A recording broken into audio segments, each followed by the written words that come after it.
이 중 가장 큰 후유증을 남길 수 있는 사항은 신장 침범이기 때문에 자반증 치료에는 반드시 소변 검사를 병행해야 합니다.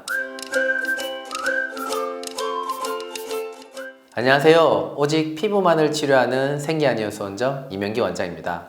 자반증은 특징적인 붉은 반점이 주로 하지 위주로 발생하는 혈관염의 일종입니다.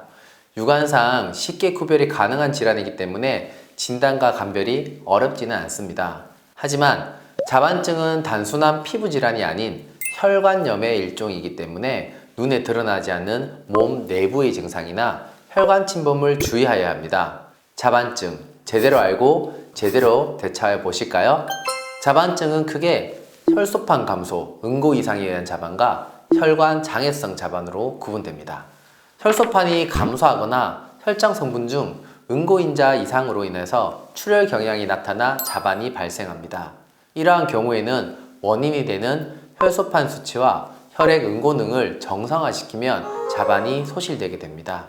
대부분의 자반증은 혈관 장애로 인하여 발생합니다. 가장 흔한 경우가 알레르기성 자반증, 즉 다른 말로 헤노셀라인 자반증입니다.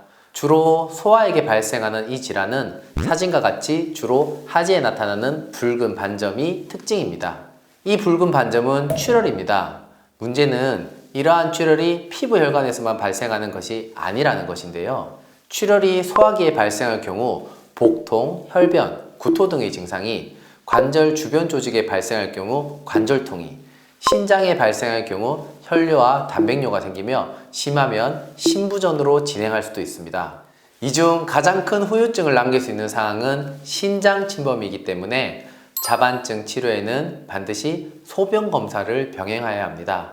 혈뇨나 단백뇨 수치 역시 치료 과정을 거치며 호전을 보여야 합니다.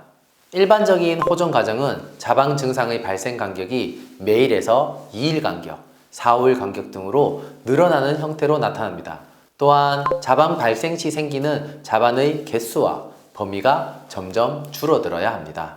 반대로 붉은 반점의 개수가 점점 늘어나거나 다리뿐만 아니라 팔, 얼굴, 복부 등 범위가 점점 확대되면 좋지 못한 신호입니다. 소변 검사 결과상 단백뇨와 혈뇨가 지속되거나 자반 부위에 통증이 발생할 때는 적극적인 치료를 통하여 증상을 해결하셔야 합니다. 소아 환자의 경우에는 대부분 짧은 기간에 치료가 잘 되는 편입니다. 반대로 성인 환자분의 경우 내원심이 자반 증상이 오래되었거나 직업 환경이나 생활 패턴이 오랜 기간 동안 잘못되어 있는 경우가 많습니다. 이러한 경우 치료가 조금 더 오래 걸리는 편이며 치료 과정에서 생활 교정이 필요하기도 합니다. 자반증 치료를 통틀어 가장 주의해야 할 점은 바로 안정입니다. 과도한 활동이나 장시간의 기립, 보행을 피하는 것입니다. 자반증이 주로 다리나 발목, 발등에 발생하는 것은 중력의 영향으로 하지부에 우려이 발생하기 쉽기 때문입니다. 충분한 휴식을 취하고 다리를 높게 올려서 새로운 혈관염의 파급을 막는 것이 중요합니다. 자반증 치료에 대해서 더 궁금하신 점은 생기한의원 수원점으로 문의 부탁드립니다.